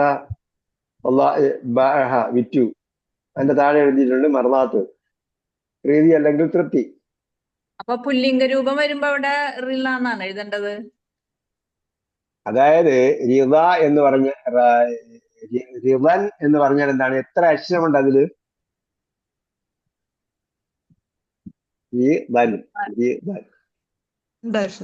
റായും ഫുദായും പിന്നെ അവസാനം ഒരു യാ ഉണ്ട്. റിളൻ. അപ്പൊ എന്തായി? അത് 3 അക്ഷരമുള്ളൂ. റിദ്വാൻ എന്ന് പറഞ്ഞാലോ ആധിക്യത്തിന്റെ രൂപമാണ്. മർദാത്ത് എന്ന് പറയുമ്പോഴോ ആധിക്യത്തിന്റെ മറ്റൊരു രൂപമാണ്. അതായത് അക്ഷരങ്ങളുടെ എണ്ണം കൂടുന്നത്, ഘടന വാഴുകയൊക്കെ ചെയ്യുമ്പോൾ അതിന്റെ ഇന്റൻസിറ്റി മാറും. അപ്പൊ അള്ളാന്റെ അപാരമായ തൃപ്തി ലഭിക്കുന്നതിന് വേണ്ടി ആണ് എന്ത് ചെയ്യുന്നത്? അവര് സ്വയം മറന്ന് പണിയെടുക്കുന്നത്. അങ്ങനെ പണിയെടുക്കുന്നവരുണ്ട്. അങ്ങനെ പണിയെടുക്കുന്നവർക്ക് അള്ളാഹ് അവരോട് കൃപാലുവായിരിക്കും, സ്നേഹമുള്ളവനായിരിക്കും, അലിവുള്ളവനായിരിക്കും, കൃപയുള്ളവനായിരിക്കും. നമ്മളോട് പറയാണ്, വിശ്വാസികളെന്ന് അവകാശപ്പെടുന്നവരെ. അല്ലദീന ആമനു എന്ന് പറഞ്ഞാൽ എന്താ? അല്ലദീന ഒരു കൂട്ടർ, ആമനു അവർ വിശ്വസിച്ചു. അപ്പം ആമന എന്ന് പറയുന്ന ആൾക്കാരെ, ആമന ഞങ്ങൾ വിശ്വസിച്ചു എന്ന് പറയുന്നവരെ എന്നാണ് വിളി. യാ അയ്യുഹല്ലദീന ആമനു, വിശ്വസിച്ചു എന്ന് പറയുന്നവരെ.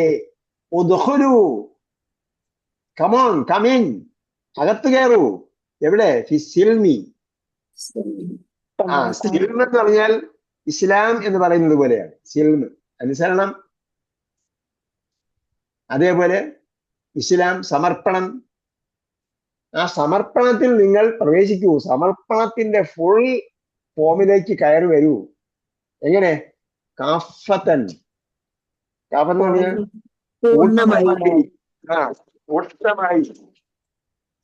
കൂട്ടമായി എന്ന് പറഞ്ഞാൽ എന്താ? പൂർണ്ണമായി. കാഫത്തിലുള്ള അക്ഷരാർത്ഥം എന്താ? കൂട്ടമായി എന്നാണ്.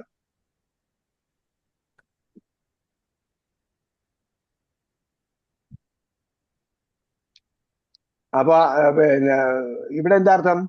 ഫിസിൽമി കാഫത്തൻ, പൂർണ്ണമായും. അതായത് ഇസ്ലാം എന്ന് പറഞ്ഞ വിശാലമായ കിടക്കുന്ന ഒരു പ്രതലമാണ്. ഇസ്ലാം എന്ന് പറയുമ്പോൾ വിശാലമായി കിടക്കുന്ന പ്രതലമാണ്. മനുഷ്യന്റെ ജീവിതത്തിന്റെ പൂർണ്ണമായും. നമുക്ക് മലയാളത്തിൽ പറയുന്ന ഒരു ഉദാഹരണമില്ല. ഇസ്ലാം എന്ന് പറയുമ്പോൾ മലയാളത്തിൽ പറയുന്ന ഒരു ഉദാഹരണം പറയാൻ പറ്റുമോ? ജനനം മുതൽ മരണം വരെ ആണോ യഥാർത്ഥത്തില്? അല്ല. ജനിക്കുന്നതിന് മുമ്പ് ആരംഭിക്കുന്നുണ്ടോ? സൈഗോട്ട് ആയിരിക്കുമ്പോൾ ആരംഭിക്കുന്നുണ്ട്, അതിനു മുമ്പും ആരംഭിക്കുന്നുണ്ട്. അപ്പൊ വിവാഹം കഴിക്കുമ്പോഴും തുടങ്ങുന്നുണ്ട്, അതിനു മുമ്പും ഉണ്ട്. അപ്പൊ അത് പിന്നോട്ട് അനന്തമായി പോവുകയാണ്. അങ്ങനെ പോയി കഴിഞ്ഞാൽ ആദ്യം നബി അലൈഹി സ്വലാം വരെ പോകും. മുന്നോട്ട് പോയി പോയി പോയി പോയി കഴിഞ്ഞാൽ അവസാനം എവിടെ എത്തും? സ്വർഗത്തിൽ എത്തിയാലും തീരുവോ ഇസ്ലാം? സ്വർഗത്തിൽ എത്തിയാലും തീരില്ല. പിന്നെ അവിടെ നിന്ന് അങ്ങനെ അനന്തമായി. അപ്പൊ വളരെ വിശാലമായി കിടക്കുന്ന ഒരു പ്രതലമാണ് ഇസ്ലാമിന്റെ പ്രതലം എന്ന് പറയുന്നത്. അതിൽ ഒന്നും ഒരു സെക്കൻഡും ഒരു മൂവ്മെന്റും ഒരു സെക്കൻഡും ഒരു ചലനവും ഒരു എന്താ പറയാ ഒരു സമയവും ഒരു വേളയും ഒരു ചലനവും അതിൽ നിന്നും ഒഴിവാകുന്നില്ല. അതിന് പൂർണ്ണമായും കയറുക. നമ്മൾ ചിലപ്പം ക്യാഷിന്റെ കാര്യം വരുമ്പോ, പണത്തിന്റെ കാര്യം വരുമ്പോ ആലോചിക്കും, ഇതെന്തെങ്കിലും ഓപ്ഷൻ ഉണ്ടോ? ഇന്നത്താണോ ഇത്? അതല്ല നിർബന്ധമാണോ? അല്ല ഇതിൽ വേറെ എന്തെങ്കിലും ഓപ്ഷൻ ഉണ്ടോ എന്ന് ആലോചിക്കും. അതേപോലെ കല്യാണ കാര്യം, ആഘോഷങ്ങൾ വരുമ്പോ, കല്യാണക്കാര്യം നമ്മൾ ആഘോഷങ്ങൾ വരുമ്പോ ഇത് അനുവദനീയമാണോ? അല്ല ഇതും കൂടി നമുക്ക് ആകാമല്ലോ, പ്രശ്നമില്ല. അതിൽ നമ്മൾ ആഹാരം കൊടുക്കുന്നു, അല്ലെങ്കിൽ മറ്റൊന്ന് ഒരുമിച്ചിരിക്കുന്നു, ചിരിക്കുന്നു. ഒരുമിച്ചിരിക്കുന്നതിൽ കുഴപ്പമുണ്ടോ? ചിരിക്കുന്നതിൽ കുഴപ്പമുണ്ടോ? ഇങ്ങനെ ഓരോന്നും പറഞ്ഞിട്ട് നമ്മൾ എന്ത് ചെയ്യും? അതിന് എങ്ങനെയെങ്കിലും പെർമിഷൻ ഉള്ളതാക്കി മാറ്റും, അല്ലേ? നമ്മൾ എങ്ങനെയെങ്കിലും ഏതെങ്കിലും ഒരു സംഗതിയിലൂടെ അത് ലിമിറ്റ് ചെയ്യാൻ ശ്രമിക്കുമോ? ഇപ്പൊ നമുക്ക് അള്ളാഹ് സൂക്ഷിക്കണം, ഇപ്പൊ നമുക്ക് നമസ്കാരത്തിന് പോകണം, അല്ലെങ്കിൽ നമുക്ക് വേറെ എന്തെങ്കിലും കാര്യം ചെയ്യണം. ഇപ്പോ അവിടെ കുഞ്ഞുങ്ങൾ പട്ടിണി കിടക്കുകയാണ്, അല്ല അവർക്ക് എന്താ പറയാ ഒരു കഷ്ണം ഒരു അരിക്ക്, അല്ലെങ്കിൽ ഒരു വറ്റിന്, ഒരു ഗോതമ്പിന്, ഒരു കഷ്ണം റൊട്ടിക്ക്, ഒരു ഉള്ളിയെ തൊലിക്ക്. അത് ഇപ്പൊ ഉള്ളിത്തൊലിയും തക്കാളി എന്ന് പറയുന്നില്ല, കാരണം അവിടെ ഉള്ളിയില്ല, തക്കാളിയില്ല, ഒന്നും സംഭവമില്ല, പരിസരത്തേ ഇല്ല. അതിനുവേണ്ടി അവർ മല്ലടിക്കുകയാണ്, പോരടിക്കുകയാണ്, അവരെ കൊന്നു തള്ളിക്കൊണ്ടിരിക്കുകയാണ്. അപ്പോഴാണ് നമ്മള് ഒരു ലീലാവതി പറഞ്ഞു, ലീലാവതി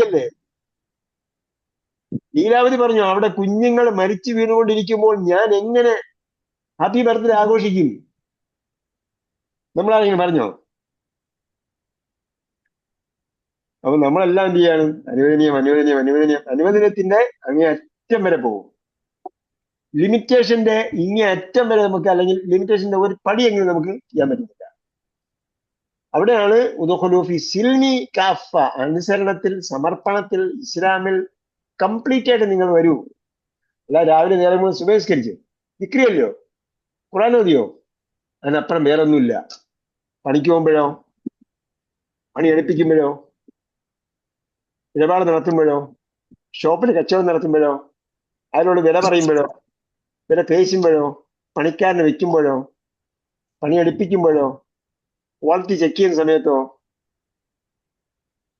ഇങ്ങോട്ട് പറഞ്ഞ കാര്യം തിരിച്ചങ്ങോട്ട് പറയുന്ന സമയത്തോ, അമാനത്ത് സൂക്ഷിക്കുന്ന സമയത്തോ, കരാർ പാലിക്കുന്ന സമയത്തോ, അവിടെയൊക്കെ നമ്മൾ ഇസ്ലാം ചിന്തിക്കുന്നുണ്ടോ? അവിടെ നമ്മൾ നേരത്തെ പറഞ്ഞതുപോലെ അനുവദനീയത്തിന്റെ അങ്ങേയറ്റം വരെ പോകും. എന്ന് പറഞ്ഞാൽ ഒരു ബൗണ്ടറി ഉണ്ടല്ലോ, ബൗണ്ടറിയുടെ അങ്ങേയറ്റം പോകും. ബൗണ്ടറി അങ്ങേറ്റം പോകാൻ പാടില്ല എന്നാണ് പറയുന്നത്. കാരണം എന്താണ്? ബൗണ്ടറിയുടെ അങ്ങേറ്റം പോയാൽ അതിനപ്പുറം നമ്മളെ ഹറാമാണ്. ആ ഹറാമിൽ ചെന്ന് ചാടിപ്പോകും. അപ്പൊ ഹറാമിൽ ചെന്ന് ചാടാനുള്ള എല്ലാ പരിധികളും നമ്മൾ ഉണ്ടാക്കി വയ്ക്കും. എന്നിട്ട് പറയും, ഓ അബദ്ധത്തിൽ അങ്ങ് ചാടിപ്പോയെന്ന് പറയും. അവിടെയാണ് ഉദുഖുലു ഫിസ്സിൽമി കാഫ നമ്മൾ ചിന്തിക്കേണ്ടത്. പിന്നെ എന്ത് പറഞ്ഞു? ലാ തത്തബിഉ ഖുതുവാതി അശ്ശൈത്വാൻ. ഷെയ്ത്താന്റെ ചുവടുവെപ്പുകൾ നിങ്ങൾ ഫോളോ ചെയ്യരുത്. നമ്മൾ ഓരോ ചുവടുവെപ്പാണ് ജീവിതത്തിന്റെ ഓരോ മേഖലയിലേക്കും ചുവട് വെച്ച് കയറി പോവുകയാണ് ചെയ്യുന്നത്. ആ ചുവട് വെച്ച് കയറി പോകുമ്പോൾ നിങ്ങൾ പിശാചിന്റെ ചുവടുവെപ്പുകൾ ഫോളോ ചെയ്യരുത്. പിശാച് എന്താ ചെയ്യുന്നത്? പിശാച് ഖുർആൻ പഠിച്ചിട്ടിരിക്കുന്ന ആളോട് വന്നിട്ട് കള്ളുപിടിക്കാൻ പോകാന്ന് പറയുമോ? അല്ല പ്രോസ്റ്റിറ്റ്യൂഷന് പോകാൻ പറയുമോ? അല്ല വേറെ എന്തെങ്കിലും വൻപാവം ചെയ്യാൻ പറയുമോ? പിശാച് വന്നിട്ട് നമ്മൾ സൂറത്ത് നാസിൽ പഠിച്ചിട്ടുണ്ട്. ഞാൻ പറഞ്ഞത് ഓർമ്മയുണ്ടെങ്കിൽ നിങ്ങൾ അത് തിരിച്ച് ചിന്തിച്ചു നോക്കുക. അങ്ങനെ ചിന്തിച്ചു നോക്കുക. പിശാച് വന്ന് സൽക്കർമ്മം പ്രവർത്തിക്കുന്ന ആളോട്, നിർബന്ധമായ കാര്യങ്ങൾ കൃത്യമായി പ്രവർത്തിക്കുന്ന ആളോട്, അതേപോലെ അപരിഷ്ണീയമായ കാര്യങ്ങളും സുന്നത്തായ കാര്യങ്ങളൊക്കെ കൃത്യമായി ചെയ്യുന്ന ആളോട്, ജീവിതത്തിൽ കച്ചവടത്തിലും അതേപോലെ ഇടപാടുകളിലും ഒക്കെ സൂക്ഷ്മത പാലിക്കുന്ന ആളോട് എന്ത് ചെയ്യും? എന്നിട്ട് പറയും, ഇപ്പൊ എന്തിനാ എല്ലാവരും 21 രൂപയ്ക്ക് വിൽക്കുന്നു, നീ എന്തിനാ 20 രൂപയ്ക്ക് വിൽക്കുന്നത്? എല്ലാവരും 21 രൂപ 50 പൈസയ്ക്ക് വിൽക്കും. അപ്പൊ തൊട്ടപ്പുറത്ത് സൂപ്പർ മാർക്കറ്റിൽ പോയി 21.50. അത് എന്തിനാ 20 വെക്കുന്നത്? അത് മറുപടി, എനിക്ക് 15 കിട്ടുന്നു, ഞാൻ 20 വെക്കുന്നു. ഞാൻ 21 വെക്കുന്നത് എനിക്ക് എന്താ കുഴപ്പം? നിങ്ങൾ എന്തുകൊണ്ട് 21 വാങ്ങിക്കണം? നിങ്ങൾക്ക് ഒരു വർഷം കഴിയുമ്പോഴത്തേക്ക് ഒരു എസ്റ്റേറ്റ് വാങ്ങാമല്ലോ. അപ്പൊ അയാൾ തോന്നുന്നു, ആ ശരിയാണ്, എന്റെ മോളെ നല്ല കല്യാണം കഴിക്കുക, ഒരു 100 പവൻ സ്വർണ്ണം കൊടുത്ത് കല്യാണം കഴിപ്പിക്കാൻ പറ്റും. അപ്പൊ ഇതെന്ത് ചെയ്യാണ്? നിസ്സാരമായ കാര്യങ്ങൾ പറഞ്ഞുകൊണ്ട് അയാളെ മോഹിപ്പിക്കുകയും അയാളെ പടിപടിയായി തെറ്റിലേക്ക് കൊണ്ടുപോവുകയാണ് ചെയ്യുന്നത്. അവസാനം എന്ത് ചെയ്യും? അയാൾ പിശാചിനെ കൂടെ പോയി പോകും. അങ്ങനെ പോയി കഴിഞ്ഞാൽ പിന്നെ അവസാനം പിശാചും എന്ത് ചെയ്യൂല? പിശാചും തിരിഞ്ഞു പോകൂല. ഇത്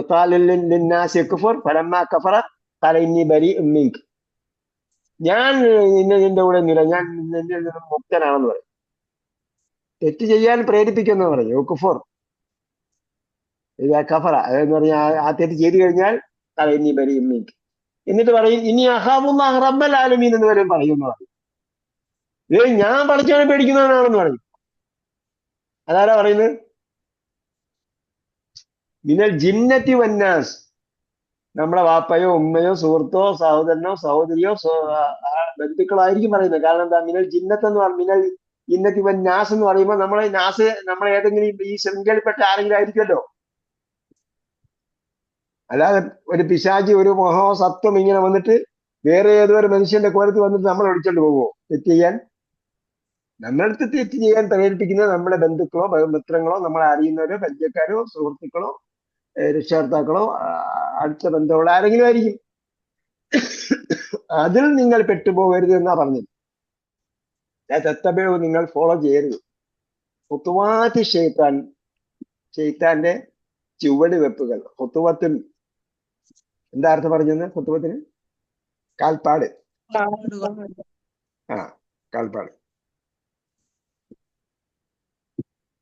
കാൽപ്പാട് ചുവട് വെപ്പുകൾ. അവൻ ചെയ്യുന്ന പണികൾ നമ്മൾ ചെയ്യാൻ പോകരുത് എന്ന്. നഹുലക്കും അതുവും മുബീൻ. അവൻ നിനക്ക് പ്രത്യക്ഷ ശത്രുവാണ്. നമ്മളത് രണ്ട് ഏകോചനം എന്താണ്? ഏകോചനം എന്താ? ഹുത്തുവാത്ത്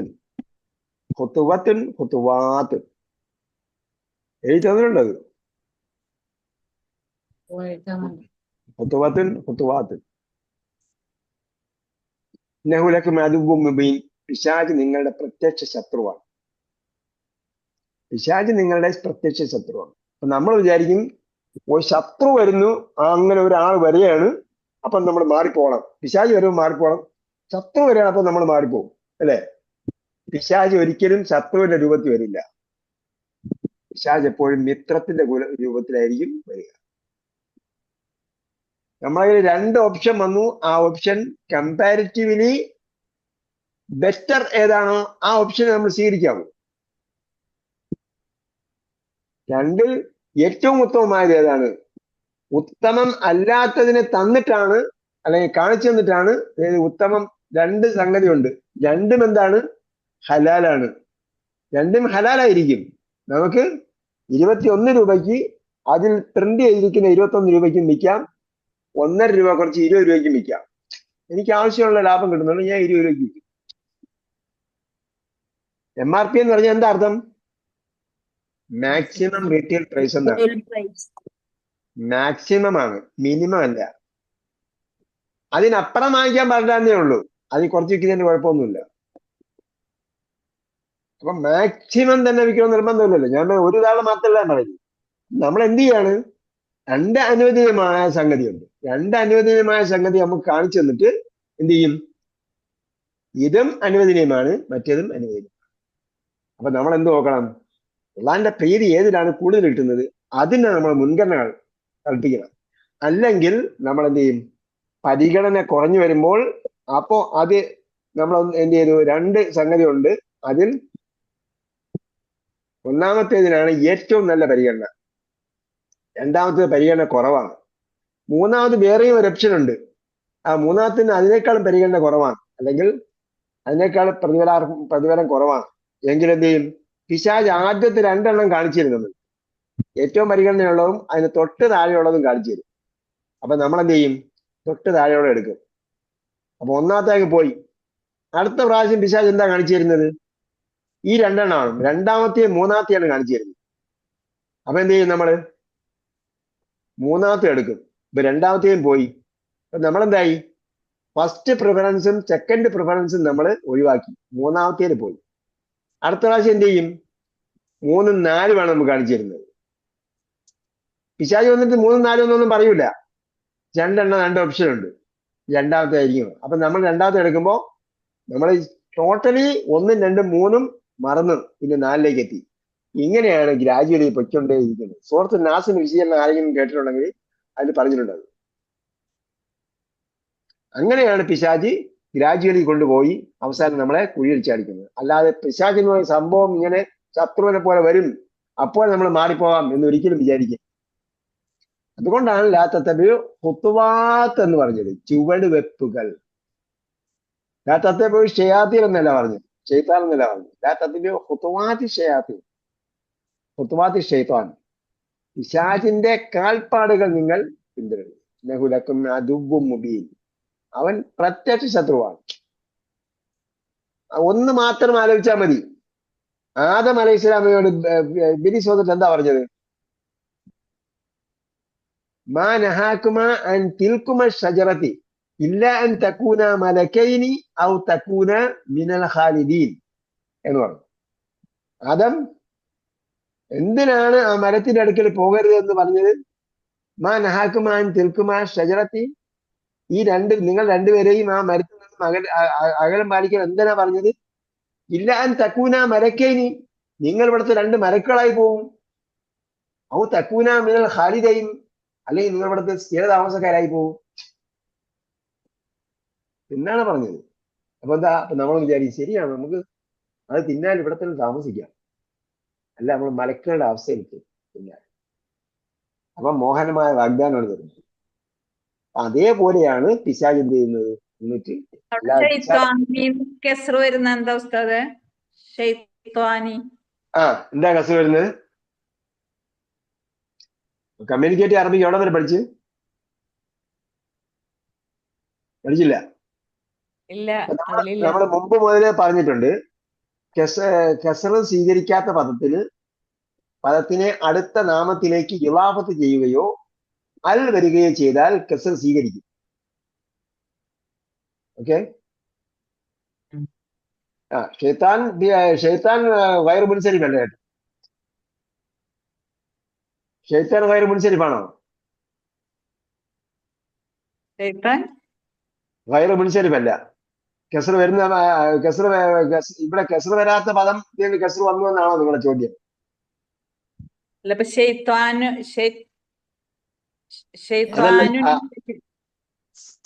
അതാണോ ചോദ്യം? കസർ വന്ന് പിന്നെ വരാത്തതിന് കസർ വന്നു എന്നാണോ ചോദ്യം? അല്ല, ഷൈത്താൻ എന്നുള്ള ഷൈത്താനി എന്ന് വന്നത് എന്തുകൊണ്ടാണെന്ന്. ഖുതുവാത്തിനെ ഷെയ്ത്താനിലേക്ക് ഇളാഫത്ത് ചെയ്തുകൊണ്ട്. ഓ ഓ ഖുതുവാത്ത് ഷെയ്ത്താൻ, ഷെയ്ത്താന്റെ കാൽപ്പാടുകൾ. Okay okay. ഓക്കെ. ഇന്നഹു ലക്കും അദുവ്വും മുബീൻ ഫഇൻ ജലൽതും, എന്തോ ഇടയ്ക്ക് വേറെ എന്തോ പറയാൻ പോയത്. ഇന്നഹു ലക്കും അദുവ്വും മുബീൻ, അവൻ നിങ്ങളുടെ പ്രത്യക്ഷ ശത്രുവാണ്. ഫഇൻ ജലൽതും, നിങ്ങൾ വ്യതിചലിച്ചു പോയാൽ. ഇതിന്റെ അർത്ഥം പറഞ്ഞെന്ന് തെന്നി മാറി. തെന്നി മാറി, വ്യതിചലിച്ചു പോയാൽ. ജല്ല എന്ന് പറഞ്ഞാൽ വഴുതി, കാല് ചവിട്ടിയപ്പോഴത്തേക്ക് തെന്നി മാറിയ ജല്ല. ജലൽത്തും,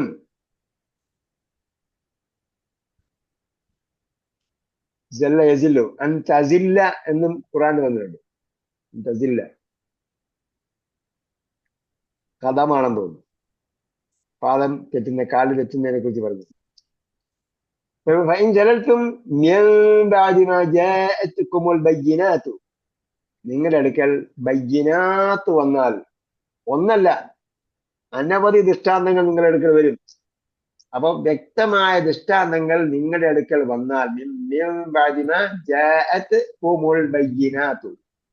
അപ്പൊ ജാ ഏകോചനമാണ്, ബയ്യിനാത്ത് ബഹുവചനമാണ്. പക്ഷെ ജാഅത്ത് എന്ന സ്ത്രീലിംഗം ഉപയോഗിച്ചിട്ടുണ്ട്. കാരണം എന്താണ്? ബയ്യിനാത്ത് എന്ന കർത്താവിന്റെ മുമ്പ് ജാ വന്നതുകൊണ്ട് ക്രിയ മുൻകടന്നാൽ ഏകോചനമായിരിക്കും വരിക, ബഹുവചനം അല്ല. അതേസമയം കർത്താവ് സ്ത്രീലിംഗമാണെങ്കിൽ ആ ക്രിയയെ സ്ത്രീലിംഗമാക്കണം. ബയ്യിനാത്ത് സ്ത്രീലിംഗമായതുകൊണ്ട് ജാഅത്ത് എന്ന സ്ത്രീലിംഗം വെച്ചു. നിങ്ങളുടെ അടുക്കൽ വ്യക്തമായ ദൃഷ്ടാന്തങ്ങൾ വന്നെത്തിയതിനു ശേഷം നിങ്ങൾ വഴുതി മാറിയാൽ, അസീസുൻ ഹക്കീം, അള്ളാഹ്ക്ക് നിങ്ങളെ കുമ്പിടലും നിങ്ങളെ വണക്കവും ആരാധനയും വഴിപാടൊന്നും ആവശ്യമില്ല. അള്ളാഹ് പ്രതാപവാനാണ്, യുക്തിമാൻ. അള്ളാഹ് പ്രതാപമുള്ളവരാണ്.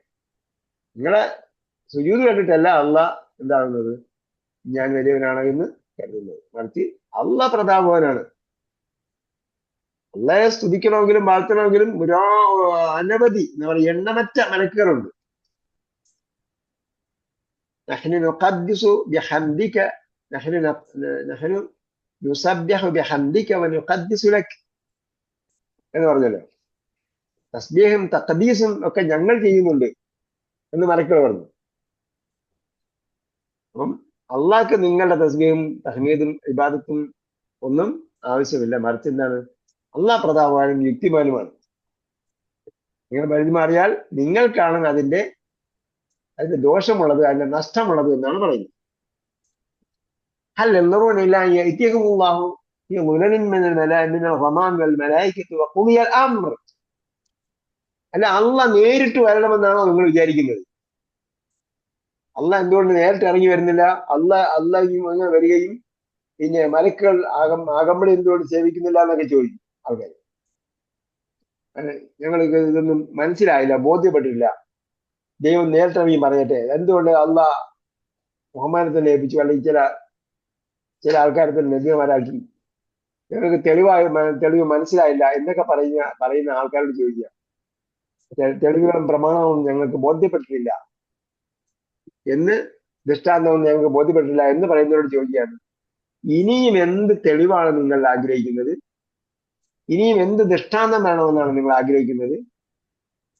ഇതിനപ്പുറം നിങ്ങൾക്ക് എന്ത് അടയാളങ്ങൾ വേണമെന്നാണ്, മോചിസത്തുകൾ വേണമെന്നാണ് നിങ്ങൾ ഉദ്ദേശിക്കുന്നത്? അല്ല,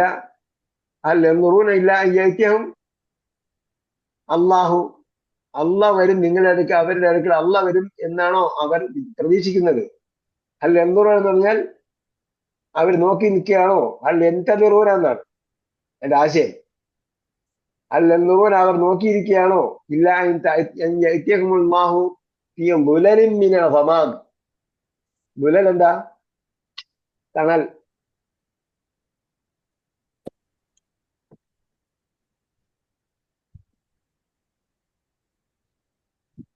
നിഴൽ അല്ലെങ്കിൽ തണൽ. ദുല്ലത്തുൻ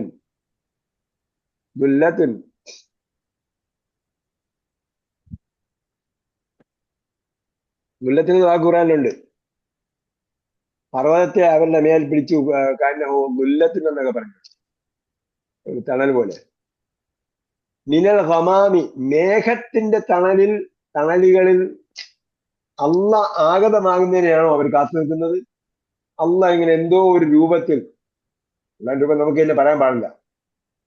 കാരണം നമ്മുടെ ദൃഷ്ടികൾക്കോ കണ്ണുകൾക്കോ നമ്മുടെ ചിന്തയ്ക്കോ അതീതമാണ് ആ എൻറ്റിറ്റി എന്ന് പറയുന്നത്. കാരണം ആ എൻറ്റിറ്റിയെ നമുക്ക് കാണാൻ പറ്റും എന്ന് വന്നാൽ നമ്മളും അതും തമ്മിൽ വ്യത്യാസമില്ലാതായി.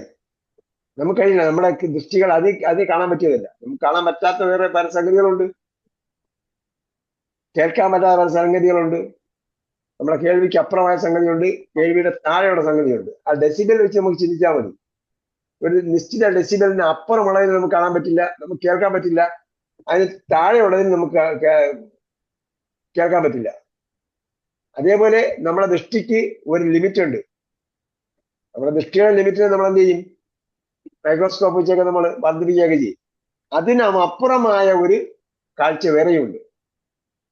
അപ്പൊ നമ്മുടെ ദൃഷ്ടിക്ക് ഉൾക്കൊള്ളാൻ കഴിയുന്നതല്ല അള്ളയെ കുറിച്ച്, അള്ളയുടെ രൂപം.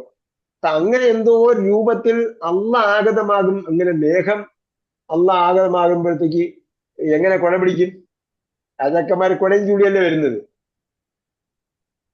രാജാക്കന്മാർ, മേലധികാരികളൊക്കെ കൊടയും ചൂടിയാ വരുന്നത്. അപ്പൊ അങ്ങ് കൊടയും ചൂടി, അപ്പൊ കൊട എന്ന് പറയുന്നത് എവിടെ നിൽക്കും? കാരണം അള്ളാന്റെ എൻറ്റിറ്റി, ആ അസ്തിത്വം എവിടെയാണെന്ന് നമുക്കറിയില്ലല്ലോ, എത്ര വലിപ്പമുള്ളത് നമുക്കറിയില്ല. അങ്ങനെയാണെങ്കിൽ ആ ഒരു കുടയ്ക്ക് തണൽ നൽകാൻ കഴിയുന്നതിന് ഒരു ലിമിറ്റ് ഉണ്ട്. അപ്പൊ പിന്നെ ആ ലിമിറ്റ് വ്യാപിപ്പിക്കുക എന്ന് പറഞ്ഞാൽ മേഘം പോലെ എന്തോ സംഭവം ഉണ്ടാകണം. അതിനാണ് പിന്നെയുള്ള ഹമാം, മേഘം. മേഘത്താലുള്ള തണലുകളിൽ അള്ള ആഗതമാകും. അപ്പൊ അള്ള ആഗതമാകുമ്പോ പിന്നെ എന്ത് ചെയ്യണം? സിൽബന്തികളും വരണം. വൽ മലായിക്കത്തു, മലക്കുകളും വരും. രാജാവ് വരുമ്പോ ചക്രവർത്തിയും പരിവാരങ്ങളും ഉണ്ടാവും. പരിവാറുണ്ടല്ലോ, അങ്ങനെ പരിവാരങ്ങളും ഉണ്ടാവും. അപ്പൊ ആ മലക്കുകളൊക്കെയും അള്ളയോടൊപ്പം വരുന്നതിനെയാണോ കാത്തിരിക്കുന്നത്? അങ്ങനെ ഒരു സംഭവം ഉണ്ടെങ്കിൽ അങ്ങനെ ആഗതമാകും, അള്ള ആഗതമാകും, മേഘത്തണലിൽ അള്ള ആഗതമാകുകയും അതോടൊപ്പം മലക്കുകൾ ആഗതമാവുകയും ചെയ്താൽ ഉളിയലാം തലാസ് തീർന്നു. അവരോട് പിന്നെ എന്തായിരിക്കും? അതാണോ നിങ്ങൾ പ്രതീക്ഷിക്കുന്നത് എന്നാണ് ചോദിക്കുന്നത്. ഇങ്ങനെ തെളിവുകൾ വേണം, തെളിയിക്കാൻ പറ്റുന്നില്ല, നമുക്ക് മനസ്സിലാക്കാൻ പറ്റുന്നില്ല, വിശ്വസിക്കാൻ പറ്റുന്നില്ല, ഉൾക്കൊള്ളാൻ കഴിയുന്നില്ല എന്നൊക്കെ പറയുന്ന ആൾക്കാരോട് ചോദിക്കുക. ഇതിന് അപ്പുറം വേറെ തെളിവ് നിങ്ങൾക്ക് തരാനില്ല. ഇനി നിങ്ങൾ ദൈവം ആഗതമാകുന്നതാണ് കാത്തിരിക്കുന്നതെങ്കിൽ അങ്ങനെ ആഗതമാകൽ ഉണ്ടായാൽ അത് ലോകത്തിന്റെ അവസാനമായിരിക്കും. പിന്നീട് നിങ്ങൾക്ക് വിശ്വസിക്കാനോ വിശ്വസിക്കാതിരിക്കാനോ അല്ലെങ്കിൽ ഇതിലേക്ക് കടന്നു വരാൻ ഒരു ഓപ്ഷൻ ഉണ്ടാവുകയില്ല. വഖുദിയൽ അംർ, കാര്യങ്ങൾ വിധിക്കപ്പെടുകയും ജഡ്ജ്മെന്റ് നടത്തപ്പെടുകയും ചെയ്യുന്നതിനെയാണോ നിങ്ങൾ പ്രതീക്ഷിക്കുന്നത്? ഇലല്ലാഹി തുർജഉൽ ഉമൂർ, എല്ലാ കാര്യങ്ങളും മടക്കപ്പെടുന്നത് അള്ളാഹിന്റെ അടുക്കിലേക്ക് തന്നെയാണ്.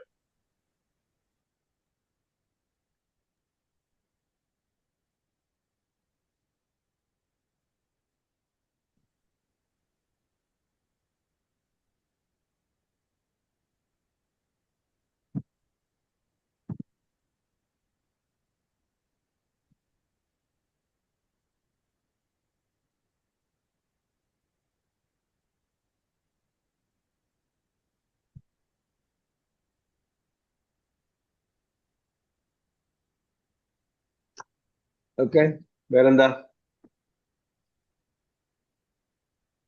സംശയം ഉണ്ടോ?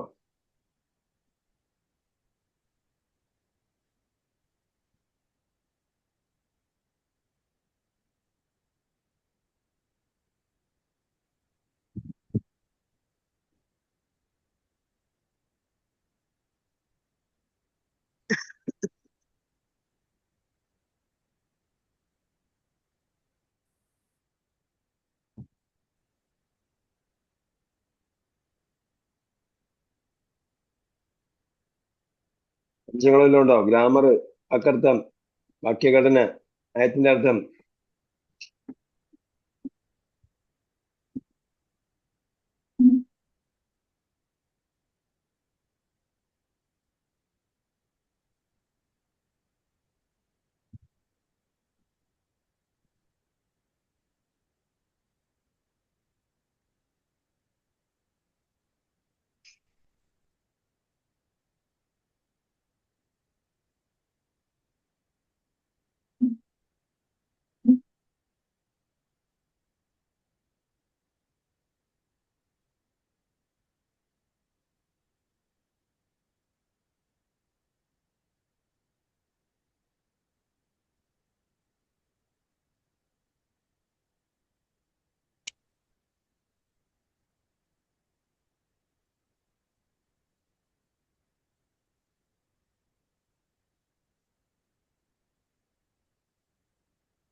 എല്ലാം ക്ലിയർ ആണ്.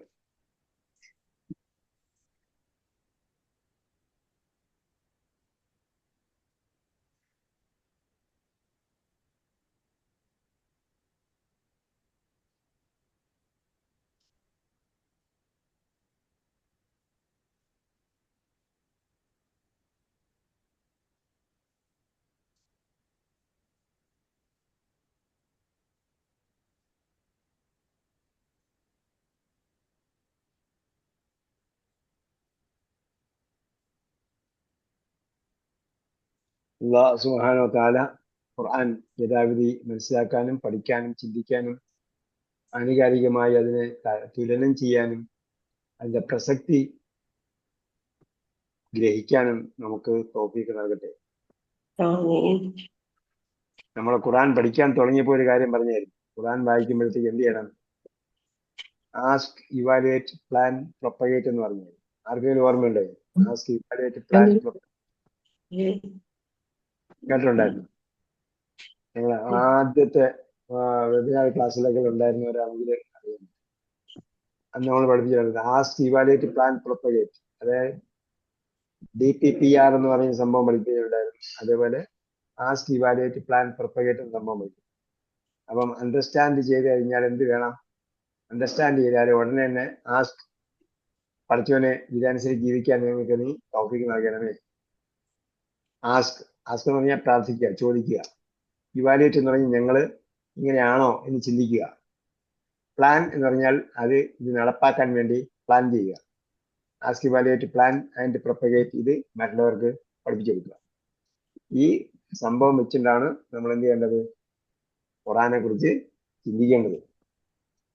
അല്ലാഹു സുബ്ഹാനഹു വ തആല അതിന് നമുക്ക് തൗഫീഖ് നൽകട്ടെ. ഇതുവരെ നമ്മുടെ നിങ്ങളുടെ പ്രയാസങ്ങൾ മാറ്റി കൊടുക്കട്ടെ. അനുജന്മാരെ, അനുജന്മാരുടെ, സഹോദരന്മാരുടെ പ്രയാസങ്ങളെല്ലാം മാറ്റി കൊടുക്കട്ടെ. ജീവിച്ചിരിക്കുന്നവരുടെ മുറിവേറ്റവരുടെ മുറിവല്ല മാറ്റി കൊടുക്കട്ടെ. അവര് എല്ലാ നിലയ്ക്കും അവരുടെ മനസ്സിന്, ജീവിച്ചിരിക്കുന്നവർക്ക് പോലും പല നിലയ്ക്കുള്ള പ്രയാസങ്ങളുണ്ട്. അങ്ങനെ എല്ലാ തരത്തിലുള്ള പ്രയാസങ്ങളും കുട്ടികളുടെ രോഗമെല്ലാം മാറ്റി കൊടുക്കട്ടെ. വിഷമിക്കുന്നവരുടെ വിഷമങ്ങളെല്ലാം മാറ്റി കൊടുക്കട്ടെ. അതേപോലെ മരിച്ചവരെ അവരെ ശുഹദാഇന്റെ അള്ളാഹിന്റെ മാർഗത്തിൽ ത്യാഗപരിശ്രമം ചെയ്ത് ജീവൻ ബലിയർപ്പിച്ചവരുടെ കൂട്ടത്തിൽ അള്ളാഹ് പരിഗണിക്കട്ടെ. അവരെ സ്വർഗത്തിൽ, ആ മരിച്ച കുട്ടികളൊക്കെ സ്വർഗത്തിൽ വരും.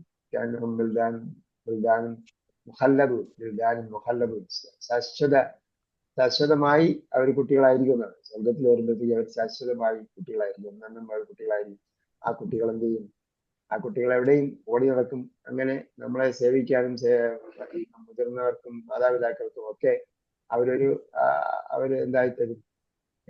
എല്ലാ നിലയ്ക്കും അവർ സന്തോഷം പ്രദാനം ചെയ്യുന്നവരായിരിക്കും.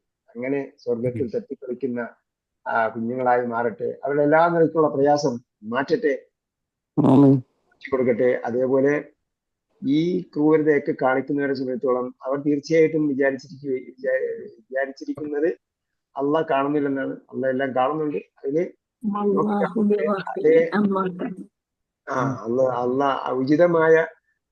ഉചിതമായ പരിഹാരം അവർ നൽകട്ടെ. അവര് ലോകത്തിന് തന്നെയല്ല ഉദ്ദേശിക്കുന്നത് എന്ന് നമുക്ക് എല്ലാവർക്കും അറിയാം. ഇനി അവർക്ക് എന്തെങ്കിലും ഒരു നന്മ അവരുടെ മനസ്സിൽ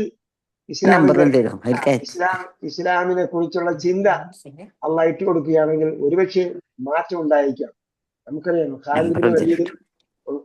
ഖാലിദ് ബിൻ വലീദ് ഉഹദ് യുദ്ധത്തിൽ മുസ്ലിങ്ങളെ പരാജയപ്പെടുത്താൻ വേണ്ടി യുദ്ധം ചെയ്ത ആളാണ്.